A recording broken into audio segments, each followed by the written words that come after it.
I love to see the towns passing by and to ride these rails neath God's blue sky. Let me travel this land from the mountains to the sea, 'cause that's the life I believe He meant for me. And when I'm gone and at my grave you stand, say God called home your rambling man.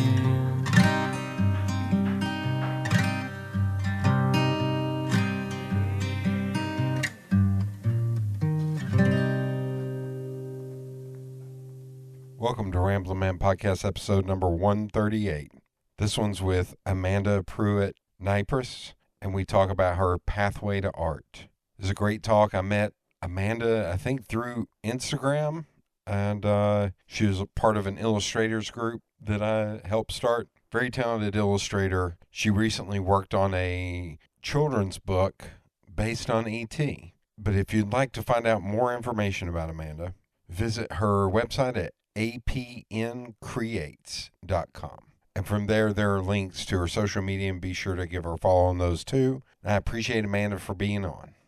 Sponsor this week is Feral Giant. Feral Giant is a graphic design, illustration, and social media consultation company based here in Knoxville, Tennessee. So they do work for clients big and small all over the country, all over the globe, in fact. But they also do photography, videography, video editing, and audio editing, website design, SEO, writing, content development. Hell, they'll babysit your kids if it nets them money. So make sure you give them a follow on social media on either Instagram, Twitter, Facebook, or LinkedIn at Feral Giant. And be sure to give them an email today and hire them for your next project. Without much further ado, here's the episode.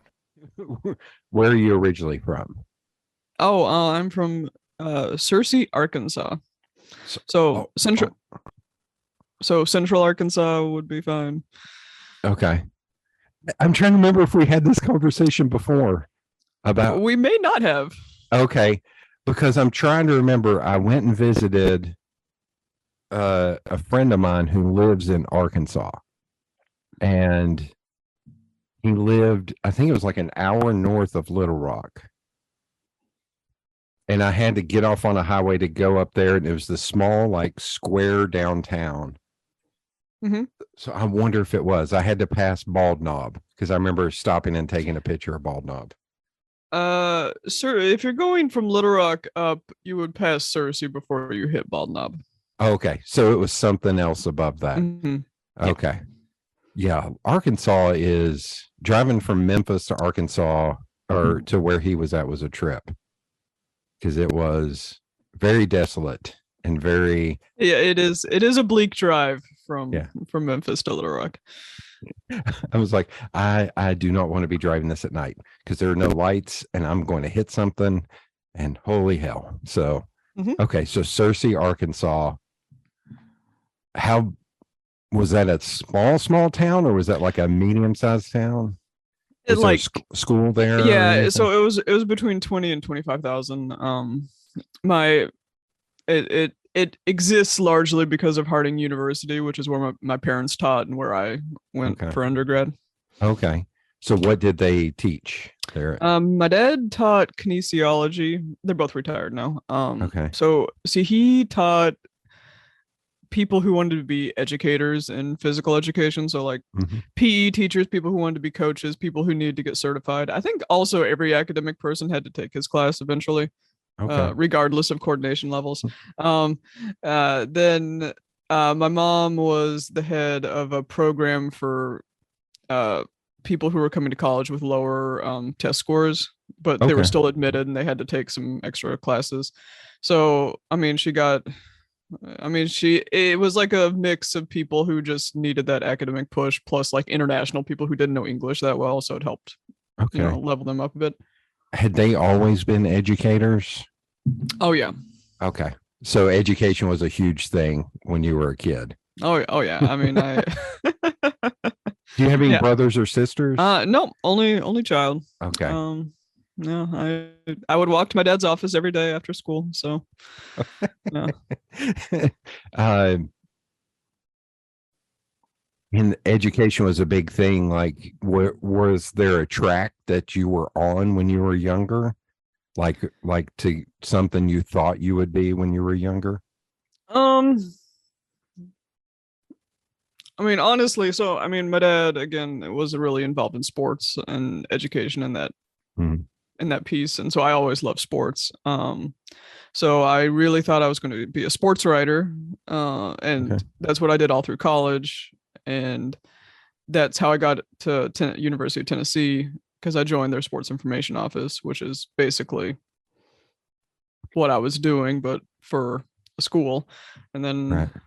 And then I was there for a long time. And I mean, that was also the communications aspect. And then I moved into university communications, and then we moved across the country, and now I'm doing, then I'm still sort of in university communications, but it's for, Oregon Health and Science University. So it's, it's really more of a hospital and healthcare system, but it is a university also.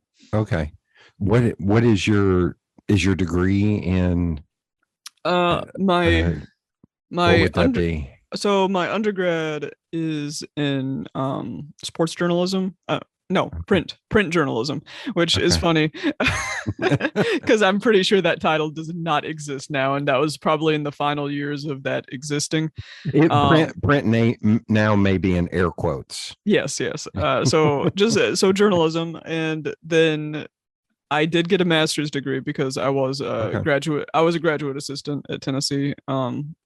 And I got my sport management degree for my master's, which most people who do a graduate assistantship at Tennessee do that.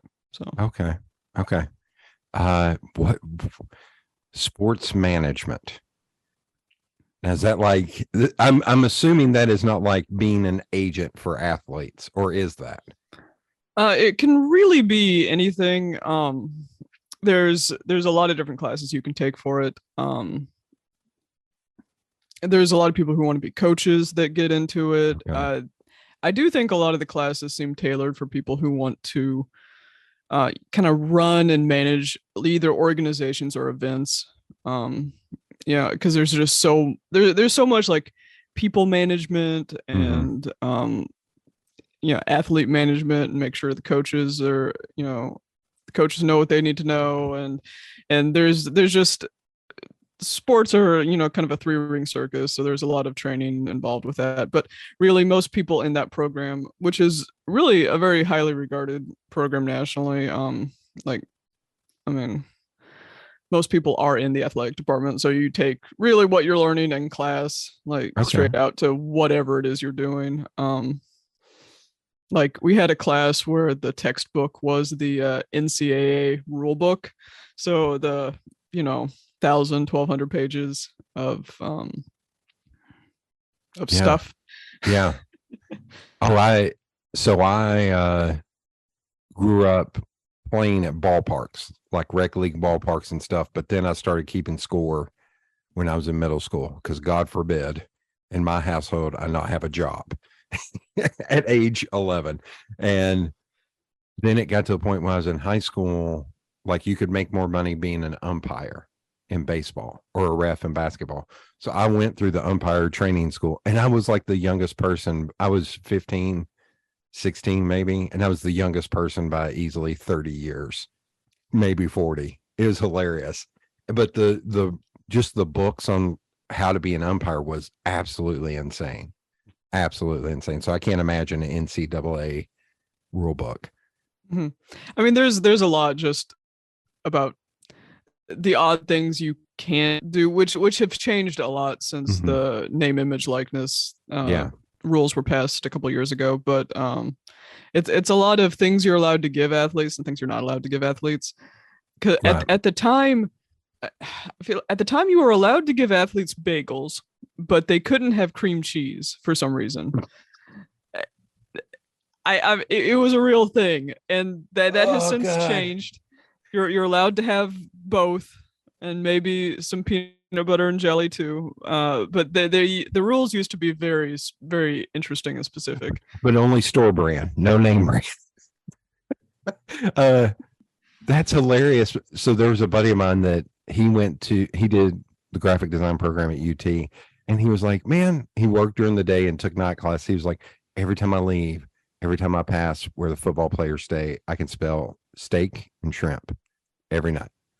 And he was like, how unfair is that I'm paying to go here? I was like, dude, do you know how much money they're making for this university? That's the least they can do for those kids wrecking their bodies, man. I was like, no, they're good. Yeah, the NIL stuff has been interesting to kind of watch and follow. And I don't think it's there yet. I don't even think it's in its infancy yet. 10 years from now, it's going to look completely different. Oh, yeah. I mean, college sports are going to look pretty different, even just a few years down the road. But I do think that, personally, I feel like it's a big win for the athletes that people are making a lot of money on can get something out of it besides just more fans. and I hate to say it, no one, if you just follow it all, now it's just legal. Now it's just above board. Whereas before it was you went to a booster party and got an envelope full of cash. Like now it's actually legit. Allegedly. I don't want to get sued. And I'm curious if there will be programs started for kids who are not athletes that want to be like agents and stuff for the NIL. I think that could be an interesting, from like the business perspective, niche to grab onto. Oh yeah, I wouldn't be surprised if those ideas expand, because I mean a lot of SEC schools already are doing programs where like students can take specific tracks to improve their NIL situation or gain skills that would help them in those ways. Have you ever seen the ESPN 30 for 30 documentary Broke? I haven't, but I'm guessing that's about athletes who make a lot of money and don't manage the money. Ding. Yeah. It is fantastic, to where I'm like, man, the first NIL class is sit down and watch this documentary for an hour. Like that's what you need to do. I think from a marketing design person, getting these kids a little bit more media awareness and how to do that, because I've seen some very awkward videos of, I like Duncan. I was like, dude, come on, man, come on, you're gonna have to do better than that, man. It's like, let's get you trained a little bit. But okay, we're gonna jump backwards. First, I'm gonna ask, right, did you grow up playing sports? Yes. Okay.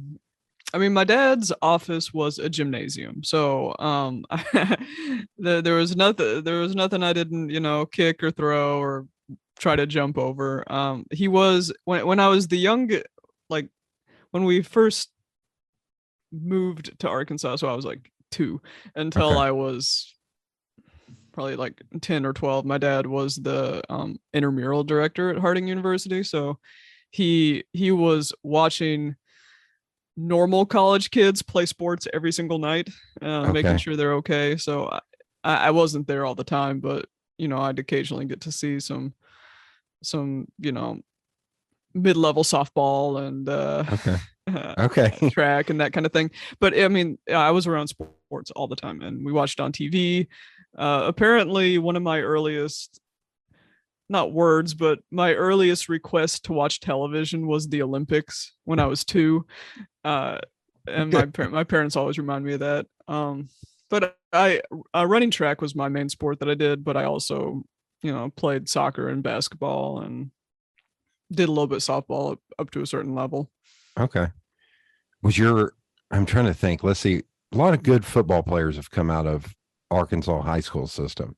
Was your all's high school, were any of those sports you played in, or were there any sports where they excelled? Well, traditionally the Harding Academy football team was pretty good. I did I did film for the team my senior year, so I did get to travel to all the little destinations and sit on top of press boxes in the rain and the cold, and that was a good time. It was kind of a preview for what I'd be doing, a few years from then. But yeah, they were pretty good. But it was a much smaller school. It was school affiliated with Harding University. It was a lot of kids whose parents worked at the university, plus a few others. But they've gotten much better at everything since I've left. My dad I don't think he goes to a lot of games anymore, but he listens on the radio and watches when he can. But I get all the reports of their football and basketball and baseball success. We were pretty good at track when I was there. In girls track, we won, I think, 2 state championships while I was on the team. Holy crap. That's awesome. You say that about getting better. So my freshman year at Fulton, we were 0-8 on the freshman team and 1-9 on the varsity team. And then 10 years later, they won a state championship. And then they won like 6 state championships, like within 8 years or something, like something insane. It's like, damn it to all hell. Like, where was this when we were up here? We were always good at like basketball, baseball, track. We actually had a few guys that were very good at track. But we never no state championships. No, we never could go to that next level. It was wild. But like the baseball team, I was just telling I work now with a guy who played baseball at UT. So he and I got to talking one day, and I was like, oh yeah, man, my junior year was like an all-star team, because out of the starting 9, I think 7 went on to play minor league ball or college ball. And wow, like it was absolutely, because I was a 6'5", 265-pound backup, because everybody else was so good. I was like, man, if you just put me at first base, I can reach anything thrown. And they're like, we already got this guy. And he went on to play minor league ball and almost got called up, I think, to the Pirates. Like, wow. That's how good and it was just like, okay, never mind. I'll just ride the bench over here, I guess. Like, let me go shag flies to warm the guys up or something. But okay. So you're into sports. Were you into art as a kid? Oh yeah. Okay. I mean, I've drawn since I could remember. And I always drew what I wanted to draw. Like I didn't want to, I mean, we had art classes at school, but I didn't really do a lot outside of that. I just drew on my own. I wanted to draw the stories that I was thinking of. Okay. I loved the Redwall series, which is actually in the bookcase behind me, about like medieval mice and woodland creatures. But I was so inspired from like grades 3 through probably 8 that I've drawn so many foxes with swords and rabbits with spears. It's incredible. But I mean I was just always drawing. And I would draw all over my notebooks at school. I got really good grades, but like despite getting good grades, it would just drive some of my teachers nuts that I was both taking notes on the left-hand side and drawing on the right hand, or writing on the right-hand side, drawing on the left-hand side, and it was just driving them nuts. And they would occasionally tell my parents, like, what's she doing? Yeah. But I could just imagine your parents being like, did you notice she got an A? Then it doesn't matter what's on the other side. Yeah. But I was just I loved it. I love to draw. Do you know what started that in you? Was it like comic books, cartoons, or those books that you're talking about? Are they like books, like novels, or are they yeah, those books are novels. Okay. I think I've just always really loved talking animals. Okay. And that's what those books had. So I mean, growing up, I grew up during the golden age of Garfield, and while I don't relate to Garfield that much, I didn't have lasagna until much later, but I loved animals that could walk and talk and do things, and DuckTales was big then, and Tailspin, and the whole Okay. Yeah. Disney Saturday morning. I was all about. So I mean, just all the stuff that was happening at that time was just hugely influential in what I wanted to do and Okay. draw and that sort of thing. Comic books, were comic books at all? Talk about your sword wielding animals. There's plenty of those. Yeah, I missed I missed graphic novels and comic books for the longest time. I had comic strip collections. So like newspaper comics were really my Right. thing. I mean, Okay. because that was accessible to me every morning at the table Yeah. because my parents got two different newspapers, so I'd read the comics in both of them. Some of them were the same, but I'd get a few new ones if I read both. Yeah, I remember a comic strip that came out in the, I think, mid to late 90s called Zits, that my dad swears to this day. He was like, I swear to God, they had a camera in this damn house. He was like, because how the son acted and how the dad and mom acted were literally the three of us.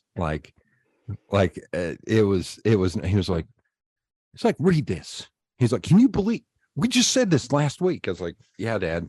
Yeah, we did. It's weird, but I guess that means it's universal, but okay. Yeah. No I comments? I vividly remember. I mean, obviously, like I read Garfield first, and Mhm. a lot of people did because it's just the most accessible. There's not a lot of words. You can understand it pretty easily.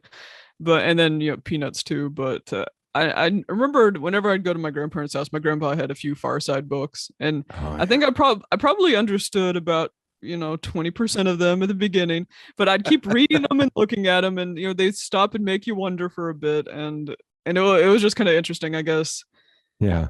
I guess charting my growth as a human being, like every 6 months we'd make the trip there, and maybe I would understand a few more if I opened the book again. And I later got the whole box set when it came out. Nice. He was like, and now I'm up to like 83%. I'm 83% there. I'm still not 100%, but I'm like 83. Okay. So did your parents, did they encourage like the art thing in you?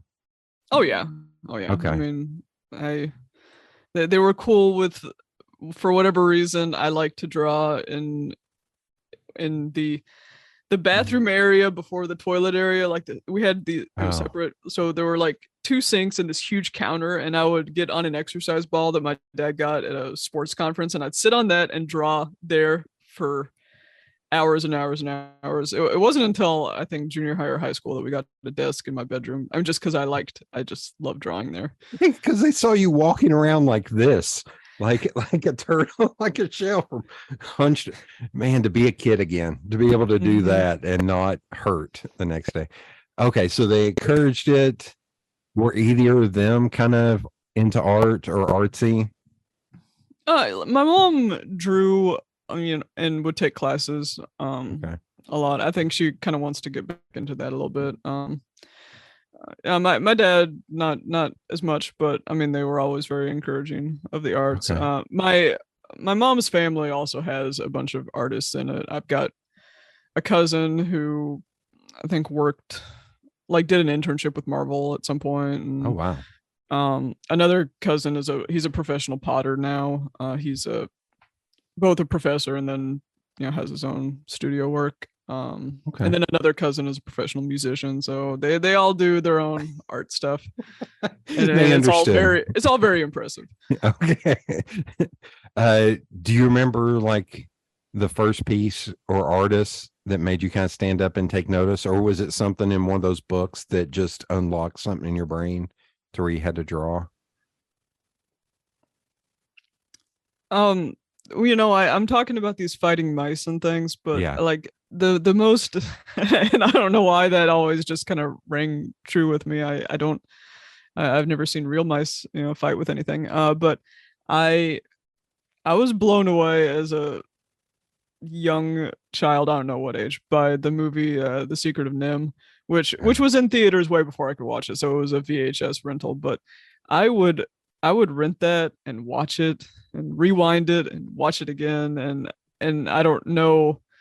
I mean, the drawings were so far beyond what I could do, and at the time, you can't go on the computer and look it up to see what the characters really looked like. But I remember that just being hugely influential, and seeing that movie every few years as an adult. I mean, just very, very beautiful movie. I like to watch it now. Yeah, that, because I was alive when I probably saw that film in the theater. The art style on that was so radically different, it felt like, than a lot of the other stuff that was coming out that time. Because that was during a waning time for Disney, to where Disney was not doing well. And you had all those Don Bluth, not to get all nerdy, but it's Ramblin' Man, so that's kind of, you had all those Don Bluth ones, like American Tail. I loved American Tail. Seen that more times than I can tell you. But yeah, the shift in animation style was really, that Secrets of NIMH was way different and way more adult in theme, it felt like, than your standard. Yeah, the Secret of NIMH was the Don Bluth's first feature film that the group did. Okay.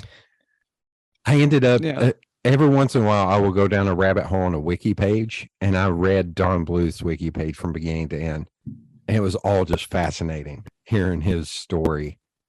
And Wikipedia, of course, is 100% correct, and there are no faults on there, but it was interesting reading, like, where he came from and all that. Go for it.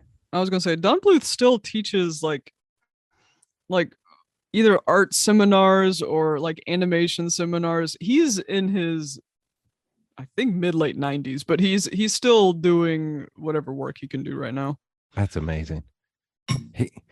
I'm trying to think anybody else. So did that make you find other cartoons that were against the normal? I mean, I loved the Disney stuff too. I mean, I grew up in, prime Disney Renaissance time. I loved The Lion King, except for the death scene in the middle. Spoiler alert. I didn't like that part, but just the colors and the drawing, it was very beautiful. And I watched a lot of the other Don Bluth movies. Land Before Time is one that I saw a whole bunch. Yeah. I'm trying to think. I'm trying to pull his name. Ralph Bashki. Do you know about him? But his are like R-rated. Yes, I have not seen any of his work. Okay. Well, I watched there's a documentary on Netflix right now that's really good by this film critic and historian Elvis Mitchell called, I think it's called Am I Black Enough for You? And it's about the black cinema of the 70s. And I will not say the name of the Ralph Bashki film, but he produced a film in the 70s that has a very problematic name that they actually talked about it in the movie and gave it a little bit of credit of saying, oh, he was making fun of everything that had come before and how racist and awful it was. But then they immediately went off of that. It was like a dip in the toe, and then we're gonna keep moving. But yeah, I like his animation style, and I've seen some of his stuff where I was like, man, that looks really cool. Because I feel like it does the same thing where it's almost like a painted background with the illustration on the top, which I think of Don Bluth a lot when I think of that. Okay, so you were also at the forbearance of the Pixar films. So how did you feel about the Pixar films as they were coming out?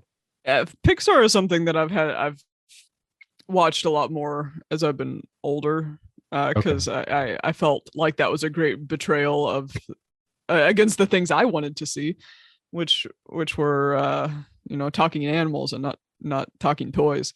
But yeah, it was a big shift that I was not ready for. I get it now. Yeah. But at the time it felt like the thing I didn't want to see. And it's probably also, I still had my Super Nintendo. I hadn't gotten the N64 with, the 3D graphics yet. I wasn't ready for these changes, but I've since gone back. I mean, I saw Toy Story in the theaters, I'm sure, with everyone else, but there were a lot that I missed in the middle. I do remember, so at Harding, they would show movies at I don't know if this has changed since I was there, but they would lightly edit some of the movies for content. Okay. And they're in Finding Nemo, there's a scene early on where they see the boat, and they say, go touch the butt, and they beeped that part out, and I was like, I didn't understand. Oh my god. Yeah, and their version of Up just starts 10 minutes in. You don't see any of the my god, those films. So I took my little sister is 11 and a half years younger than me, so I took her to see Toy Story in the theater, and I took her to every single Pixar film up until like the last 6 or 7, just because it was like right before the pandemic. And then the pandemic, it was like, well, we kind of missed out on those. And some of them we weren't jazzed about. Like, it was hard to go see Cars 2 and 3. And I'm not a huge Incredibles fan like everybody else is. So when Incredibles 2 came out, I was like, I don't really want to go see this. And she was even like, I don't really want to go see this movie. But man, sitting in the theater with her on like a Sunday morning at 10 a.m. watching Up, I was literally like, what are we doing? What is happening? I'm not ready for this. What is happening? No, that's not a movie or an experience for 10 a.m. No. But Toy Story 3 is still my favorite story of all. Like, we're sitting there watching Toy Story 3, and it's getting to, there are points where I'm like, I can't cry in front of my little sister, man. I can't do it. I'm like picking the hairs out of my leg or something, just trying not to. And then I go online afterwards, and there's a buddy of mine, Michael May, to where he had tweeted, he was like, Pixar, you've been trying to make me cry for 15 years, and you finally did it, you bastards. Like, that's his whole review of Toy Story 3. That, oh God, those films, oh, I can't even think about it. They okay, so Secrets and Nim still the top one for you of all the animated films?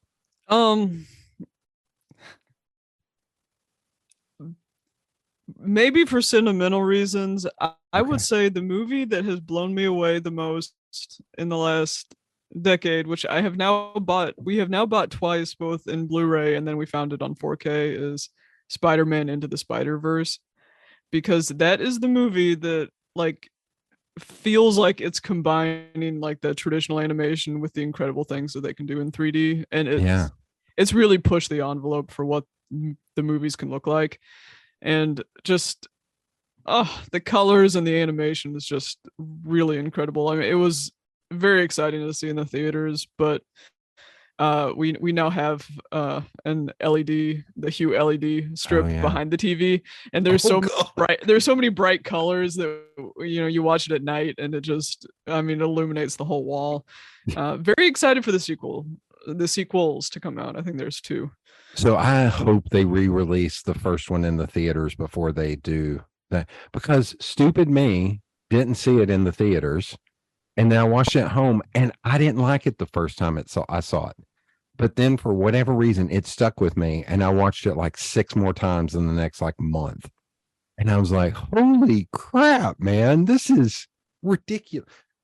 Absolutely ridiculous. So I'm hoping they re-release it, because I would love to see it up on the big screen. Mm-hmm.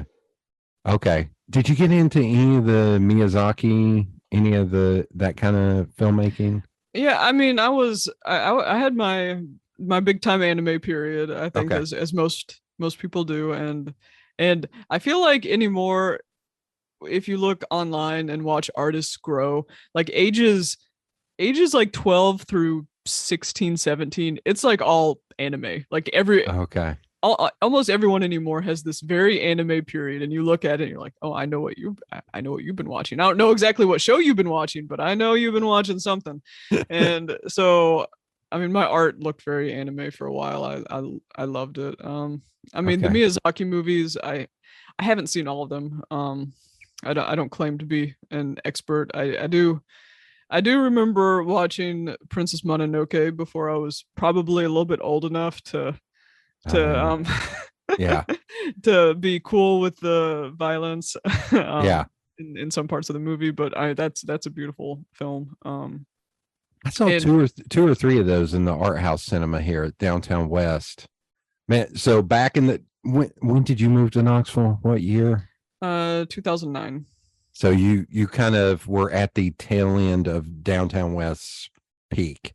Like in the late 90s, early 2000s, you would see some film that it's like, I think that filmmaker's mama is the only one that's seen that film. Like such small films. And then like slowly it started growing, but now they're showing like, I think Wakanda Forever is in there. Like as like, man, I wish you would take it back. And that's like when they built the theater downtown, I was like, two of these theaters should just be dedicated to smaller films. Because I feel like that's the downtown crowd's audience. You're going to want to go see that smaller films. But I saw 2 or 3 of those Miyazaki films. I cannot tell you which ones I saw. And I know the film nerds are like, you need to watch Spirited Away, Princess Mononoke, Ponyo. I think it's the other one. Yeah, that's one of the newer ones I haven't seen. Yeah. But it's just like, those films lose me. I just get bored. I don't know what it is. I'm not 12 to 16, I guess. I don't know. Okay. So now we're going to speed back up. So you got a degree, you're into sports writing, you're still doing art at this time, just kind of for yourself and on your own, or? Well, in college, so in college I had so many jobs. I can't believe it, but so I worked in my sports information office at Harding. So I was at all the Harding games, doing recaps and whatever. And then I worked at the Arkansas Democrat Gazette in college, which, by the way, people are like, oh, the Arkansas Democrat Gazette, is that the liberal newspaper or whatever? Yeah. It's one of the most conservative newspapers. It's just the names of 2 papers that merged together in the early 90s. Well, one bought the other one. The Democrat bought the Gazette. Okay. But I worked there like as a part-time page designer and writer. Okay. When I was a senior. But before that, the year before I was a senior, so when I was a junior, I was the editor of the school paper at Harding. And that was year 2 of the 3-year run of my squirrel comic strip that I had at the paper. Oh, okay. When you're the editor, you can put in there whatever you want, and I put my comic strip in there. So I was the editor of the school paper for a year, and then when I was offered the opportunity to be part-time at now what is a top 50 newspaper, I was like, yes, please. And so I was just an illustrator page designer for the school paper my last year. So I was getting into more page design, which kind of led me to my next job. But I loved the opportunity to be able to draw and people see it. Not a huge amount, but I mean, it's like 5,000 or 6,000 people at the school at the time. Maybe a few hundred people would read it.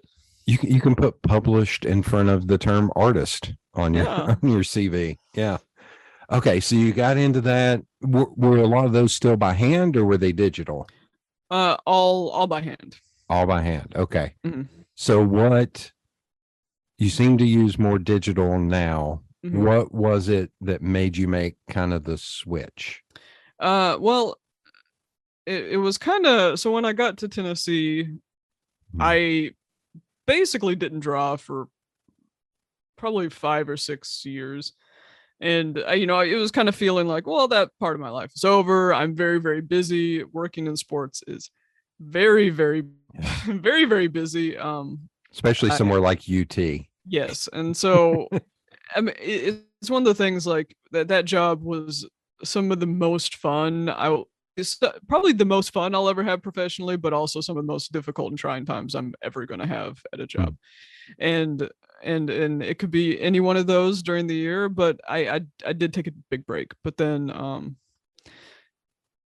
somewhere along the line, I think I felt like I needed to do more things, outside of, go wake up, go to this game, go to whatever. Mm-hmm. And one of the people in my office, Chris Eccles, he's also an artist, and he encouraged me to he knew I drew and he encouraged me to get back to it. And I, I bought some notebooks and I started drawing a little bit more. And then I was able to borrow a Cintiq, a small one. And that was a revelation. Cause I briefly had, one of the lower end Waccoms where you had to look at the screen and then draw, and there was a disconnect that I just couldn't do.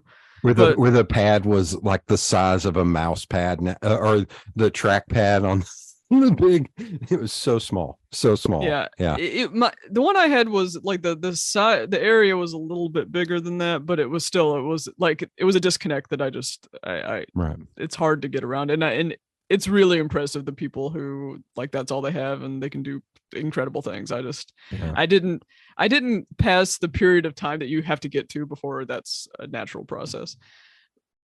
Okay. So I used the Cintiq and I really started drawing. Now that I'm thinking about it, I really did get into more creative work after around the time Weird Al put out his last album, which I had never really listened to Weird Al before in my life, which was strange because I should have been listening to him all the time, but like his story and his life and just how smart and brilliant he is, like, was very like creatively like inspiring, I guess. Yeah. And that also helped me want to draw more. And then I bought an iPad. And that was really the big game changer for me, because I was still working in sports and it was so easy to take that with me places and draw when I was on the road. I mean, I guess taking a notebook technically would have been easier or whatever, but when I got back into art this second time, it's a lot easier to share on social media and share with other people when you're drawing, and it's a lot easier to color. You don't have to bring a big box of colored pencils. So it really was the game changer. And I think I remember you and I talking. What was that coffee shop over there on campus? I can never remember. Capybara. Yeah. Because that was around the time that I figured out in one of the apps you could record your process of drawing. And you and I were talking about social media, and I was like, please start recording your process, because I'm telling you, that is a game changer for content development. Like the I always say the marketing wagging of finger to me, to artists, of like, please do this, please. I'm telling you, it'll help a lot. But did you try a bunch of apps once you got the iPad? Honestly, I bought Procreate, and I may have bought one more, but isn't Sketch one too?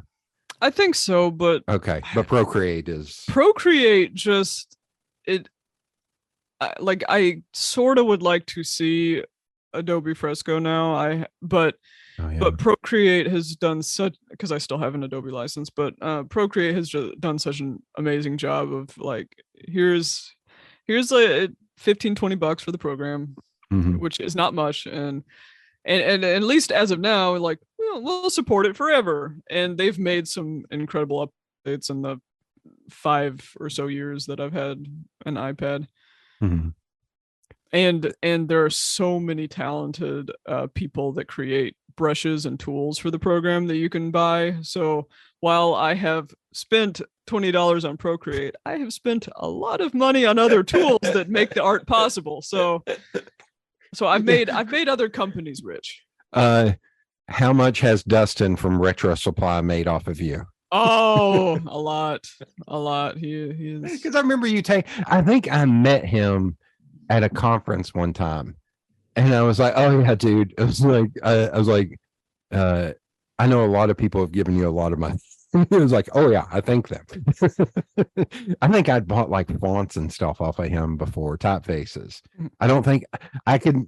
I'm not a great by hand illustrator, so I could never get used to the texture patterns and stuff but I see people like you using them optimally, and I'm just like, that's why I don't do it. Damn it. I'm gonna wag my untalented artist finger out. I'm like, yeah, I can't get used to it. But okay, Procreate on an iPad. And you just kind of slowly started, were you watching like YouTube videos or anything to kind of get used to it or learn how to use the process, or just trial and error? I mean, it felt pretty natural to use. I think especially because I was used to Adobe products, so the whole business of layers and that kind of thing, it made sense right out of the box. And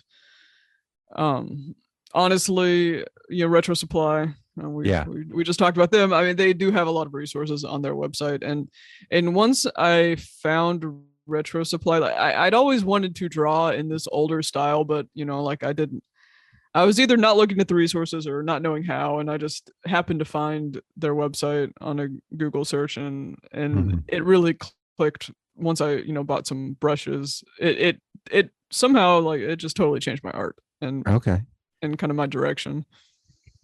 It would blow. So any of those illustrations you see me do, it's still with a mouse in Illustrator by hand. Like I cannot draw by hand worth of crap and never have been. So I think that's funny. If any illustrator sat down and watched me draw, they would be like, what in the hell are you doing?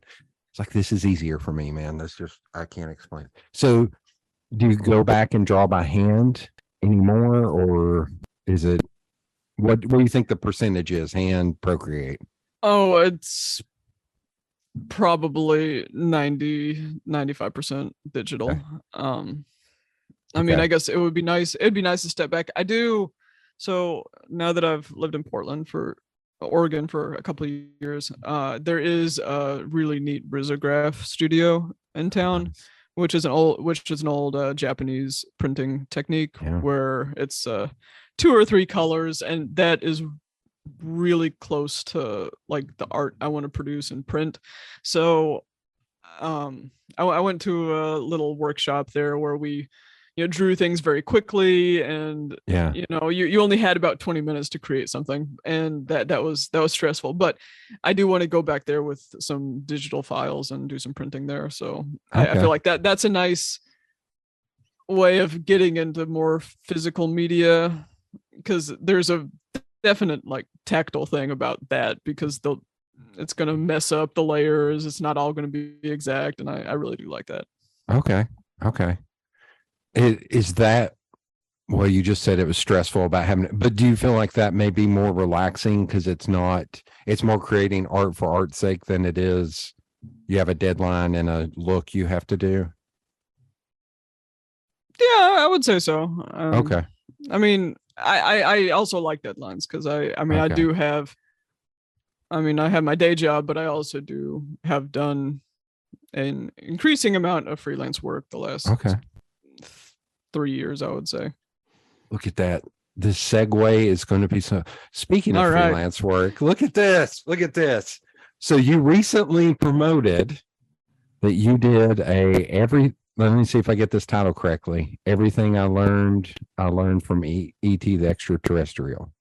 It is. It took me a long time to learn this too, but luckily I worked on the project for like 6 months, and then I took a break and didn't think about it. It's called Everything I Need to Know I Learned from E.T. the Extraterrestrial. Okay.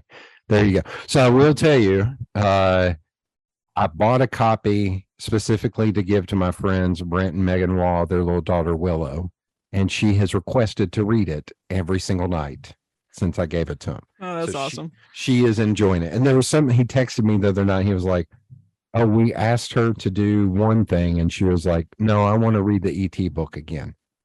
And I told him when I got it, because him and Meg are both huge film nerds, I was like, this is going to have more of an impact on you all than it will her, because she's 3, or I think 3. It's like, she's not seen ET. She doesn't need to see ET. That'll make her cry for 2 years, man. It's like, but yeah, every night she's wanted to read the ET book. So how did that come to be? Well, so I moved to Portland last summer, so July 2021. The years have been very confusing post COVID. So 2021 October, I was about to start my job at OHSU, and I think a week before, I get this email from an art director at Penguin Random House, and just out of the blue, I don't currently have any agent representation, though that is my goal for the next few months, is to get an agent. But she just said, hey, we love your throwback art style. We're working on a book. Do you have time? Would you be interested? And of course I said yes. Luckily, she also reached out to me on email because she had sent me a message on my portfolio website that I didn't have alerts set up for. So I did not receive her message. So luckily she did see my email address and also send it to me there. And so I spent a little bit of back and forth time trying to design ET and the family, I mainly at first it was just ET, but also later the family and NBC Universal. It's ET's 40th anniversary, or it was last year, and they eventually, signed off on that spec work, and in February. That's wild. And it's crazy. It's my first book. I haven't won before, and for it to be ET is incredible. I mean, I did watch it as a kid, and I'm aware of how important the movie is. I hadn't seen it in a long time until I got the project and watched it again, and it's a beautiful movie. And E.T. still looks amazing. The puppet / the costume. It sometimes is a puppet, sometimes there's a person inside. But we started the project last February, really getting going on pages, and then by I think the end of June I submitted the last revised work, and then it came out in December. That's crazy. It's so when I was a kid, the first film I ever went to the theater and saw was Superman, the movie. But I was like just born and my parents took me with them. But the first one I remember seeing was E.T.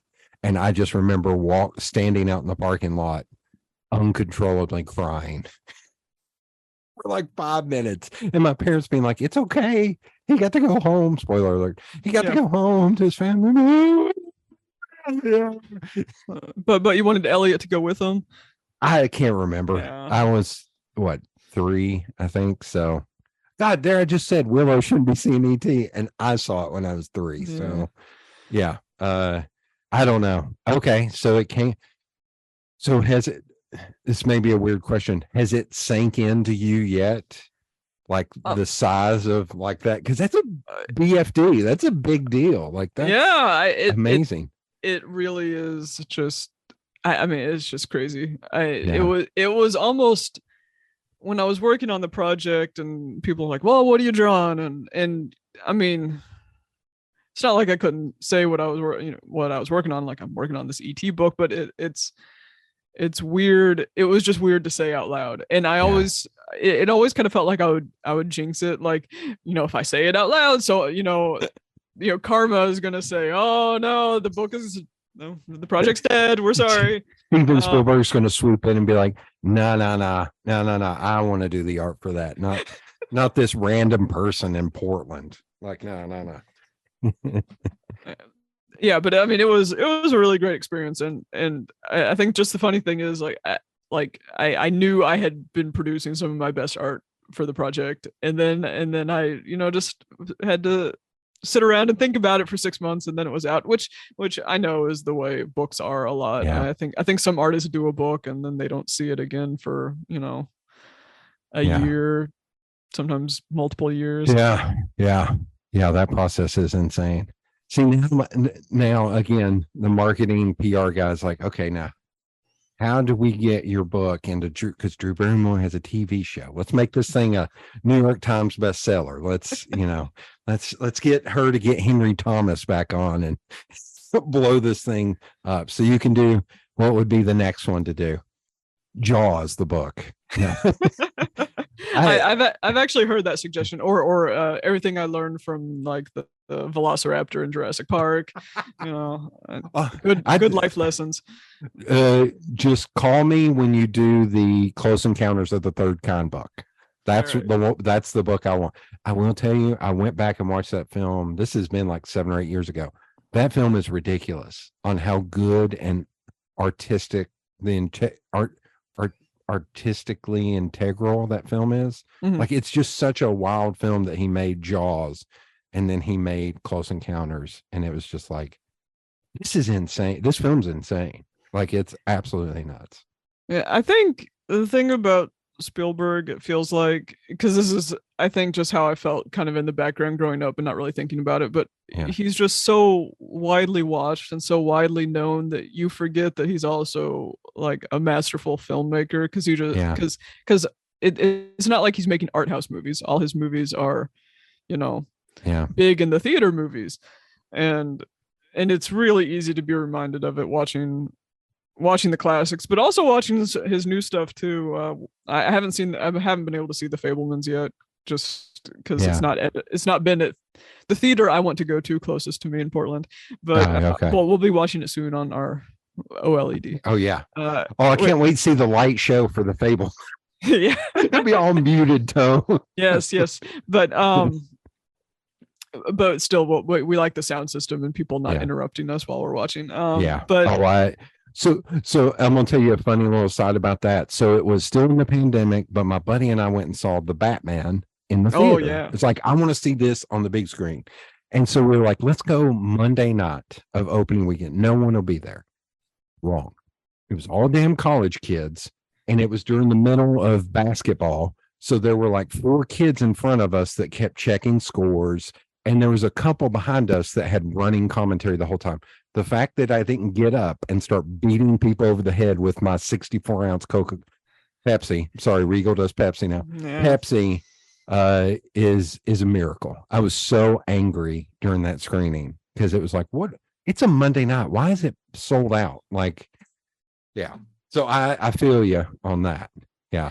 Yeah, but I was gonna say, like, we saw West Side Story. I Yeah. guess about I'm probably close to a year ago now. But wow, what an incredible! I liked the original, but man, the cinematography in West Side Story is just really amazing, and you kind of forget it until you just sit down and enjoy Spielberg. I do, by the way, I do miss Regal theaters. We do have them here, but Yeah. the nicer Regal theaters are like 30-minute drives from me, and that's just yeah. it feels a little bit too far. Yeah. Living in Knoxville, where you can throw a rock and hit a Regal theater, is Yeah. it's very nice. Yeah. Here's my, for anybody listening at home, top 3 Spielberg film for me, which is saying something, is a slept on film, Munich, from like 2006. That film is amazing, and it's dark as hell. It's dark as hell, but that film is it least feels like a Spielberg film, but it is a brilliant film. And I think he doesn't get enough credit for that film because it's not big and bombastic and all that. It's an amazing film. Which, going back on his catalog, that's top 3. I'll stick with top 3. I almost bumped it down to top 5, but I think top 3. And also, anytime you refer to him, you have to go, well, you know, Steven. We know Steve. Because now you're in the family. You Of course. Okay. Now here's the heady line of questions. So what would you like to see more of in art and design and creativity? Is there anything you would like to see more of? I'm not sure exactly. I feel like it's just a nice time in media where there's a lot of different looks you can have to be successful. Okay. And then a lot of different tools to be successful.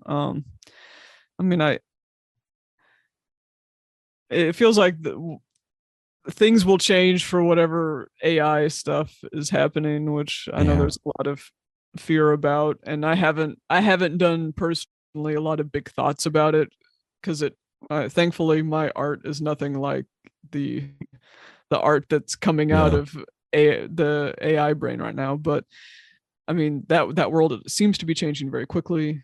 But I do feel good about where we're at, and you also get to see it in animation now too.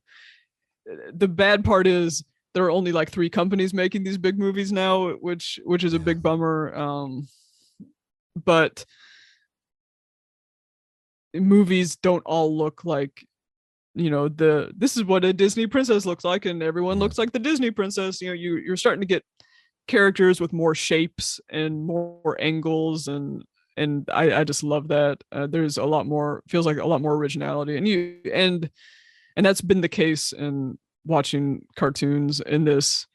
I feel like we're like a year past like the end of the golden era for like streaming cartoons, because so many have been canceled, and as like HBO Max and Netflix have kind of pulled back a little bit as revenue has gone down. But there's been so much cool original stuff, and I feel like it was not possible a few years ago. So I like what things look like now. Yeah. Okay. Well, in that vein, it's like you have something like MODOK on Hulu, which is like the Robot Chicken stop motion kind of animation style. And it's like, that's a big budget, like big deal show. And they did it like that. Mm-hmm. And so, yeah, it's interesting. Yeah, you're right. Like the variety now is a lot greater. Okay. So is there anyone you would like to work with other than Garfield? What's his name? Jim Davis. Jim Davis. I've heard he is a really nice dude. Okay. I think people I think hate on Jim Davis because I mean I think it's probably been quite a long time since he's drawn and written the comic on a daily basis. But I mean he created a big cat empire for himself. Yeah. and I think he was highly involved in the creation of the show that was very successful, and good for Garfield. Yeah. I don't know if I have any specific person. No, I take that back. I would love to be friends with Weird Al and meet, like, because he does a lot of neat art projects with artists. Because there's a big again, I feel like I'm just too late on things. There was a big comic book that Weird Al did this last year that is basically comic books that go along with the lyrics to a lot of his original songs. Okay. And that's just an incredible idea, and it's just all different kinds of art, and it would be neat to work with him on something. So I guess that would be number one on my list. I have met him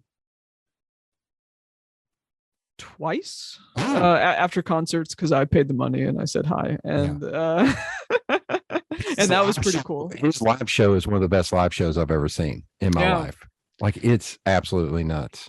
So I will say 2 things about him. Number one, I have a lot of friends in comedy that like live in LA, and they contend that him and Henry Winkler are always in competition for the nicest person in the world, or the nicest person they've ever met. They're like, he is literally the kindest and nicest person you could ever meet. Did you watch the film? Oh, yes.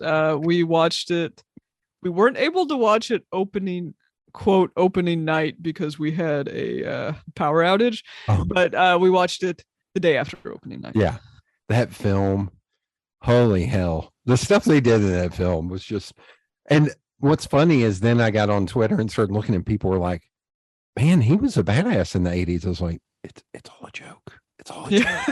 Did you not get that it's a joke? Like, I think some people just watched 5 minutes of it and didn't understand, but that film, pound for pound, the most jokes in a film in a long time. Good Lord. We, like, in very childhood fashion, we watched it, and then my brother-in-law came over like right in the last scene, and he's like, oh, I want to see it. And so we started it over again at the end, and so we watched it twice. That's awesome. That's amazing. Okay. Do you set, good Lord, here we're having fun, and I'm going to ask serious business driven question. Do you set goals or a checklist in your work?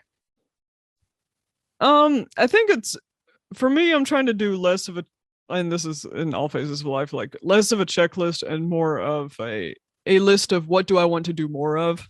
Okay. And perhaps what do I want to do less of. But in my more of category for this year is I would like to do another book. And I want to get an agent for illustration. And keep doing work. I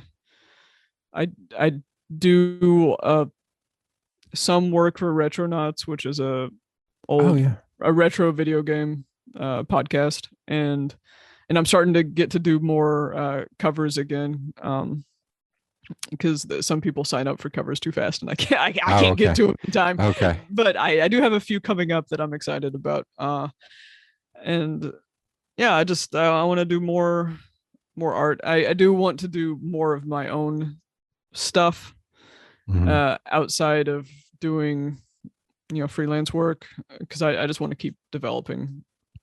But yeah, I like the direction. The last few years I've been doing more and more work, and I feel like I've gotten a lot better. I'm now at this kind of inflection point where I can start making more progress. Okay. And do you know what you like to do in the next 10 years? Do you have, like, I'm trying to look on your shelf. Are y'all a board game people? We're honestly more of video game people. Okay. So I was trying to add something to your list for 10 years, like maybe develop like a board game. I don't know. Okay, but maybe video game. Yeah, I mean, there are a lot of like indie video games that do all sorts of different art styles, in which case like I could do art, and that would be really neat. I haven't really thought that far ahead. Okay. Art wise, I feel like the things I'm doing is on the upswing for me. Which is super exciting. Last year was just very, very busy because it was the first year we'd lived in a new city. Like we got married in June. My book finished in June, and then I was just tired for most of the rest of the year. But now I feel more energy, and do more art. Kicking it back old school, is there any magazine that you would like to see your work published?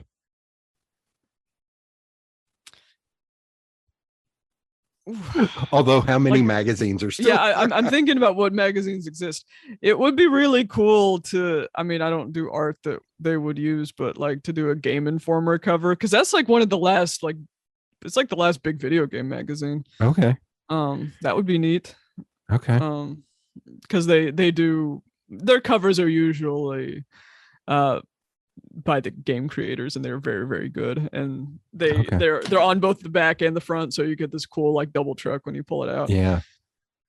Oh God, you're warming my printing heart by saying the term double truck. Yeah. Oh my God, like that's right there.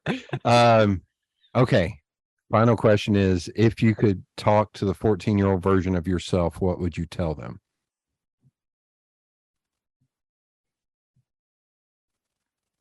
I would say experience more stuff than anime. I mean, not okay. I should have said, sorry, 16 and a half or something. Okay, yeah. I mean, again, not that it was bad. It was very good, but like, I feel like, and that also goes into like TV and other things. I mean, not just anime, but like experience more media. I feel like I've been playing like media catch up in a lot of ways, especially during the pandemic, where I've got friends who are into movies, and I've seen a lot more other movies now. I feel like I've seen a lot more art, and that is not to say like that period of time was very, very influential, but if I had watched a little bit more other things, because at the time I didn't want to watch whatever Disney was making at the time, because I just assumed it wasn't as good as, Sailor Moon or whatever. And by the way, like Sailor Moon's art is fantastic. The early 90s version. If you have not looked at the background paintings in a while, the colors and shapes of the city of Tokyo are beautiful, and you see a lot of reproductions in the Turning Red Pixar movie, and all that stuff is very beautiful. But there was a lot of neat stuff when I was a kid that I could have really learned from, like I'm now watching Kim Possible, the kind of early mid 2000s Disney show. Like those shapes and that vibe is something that I try to get in my art now, and that was on TV and I could have watched it then, but I just missed the boat on a lot of those. Not everything was cool then, you know, not everything in the early 2000s has aged well, like a lot of clothes and things, but there was a lot of really neat art and a lot of neat cartoons and stuff that wasn't cartoons. I could have also been watching and I didn't.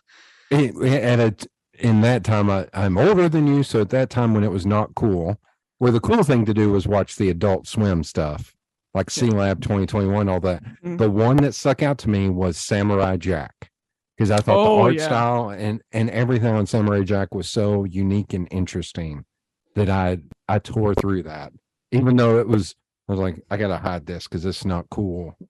Who gives a crap? But you know what I mean. It was just like, but that was my version of Kim Possible, watching it as I happened. But okay, well, thank you so much for being on. Absolutely, thank you for having me.